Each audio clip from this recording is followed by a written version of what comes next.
Red River has 2 weeks to either pay or extend this performance bond, which is worth about $6 million. But with the company's Chapter 11 bankruptcy filing, the city hasn't received notice if Red River can pay at this point. I spoke with the city spokesperson to see where things stand now, and I also got Councilman Russ Yale's reaction to the situation.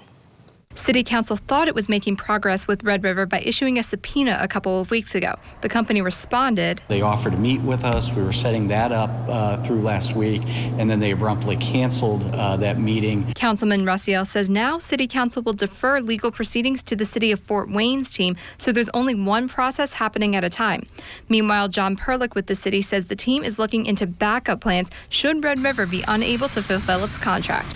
Yale says it's too little too late. We knew that these guys didn't know what they were doing 4 years ago, and the plan all along should have been to put enough financial pressure on them through fines to make them sign the contract. Perlick says not everything is set in stone yet, partly because of the bankruptcy filing. There are still some unknowns. There may be some unknowns as we even go into the start of 2022. But like whether or not Red River will be able to pay this performance bond or extend it. Yale isn't confident as the December 31st deadline approaches. If they're about to default on their performance bond, if they're not picking up the garbage, and if they don't have a plan for how to pick up the garbage consistently, I certainly would not call them our partners. But Perlick says the city is determined to find a plan that works. It's our commitment to make sure that we're providing the best services possible. Our solid waste department works tirelessly to make sure that they're in communication with Red River's local staff and making sure that the needs of the community are being met.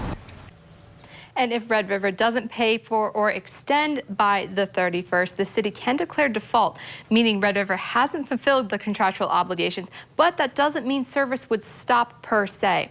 And I also sat in on the Solid Waste Advisory Board meeting tonight, and they voted to recommend that the Solid Waste Department look into the city taking over all or part of the trash pickup. But again, that is just a recommendation. Also, I reached out to Red River for comment today, and I did not get a response. Reporting live in the studio, I'm Kelsey Mannix, Fox 55 News.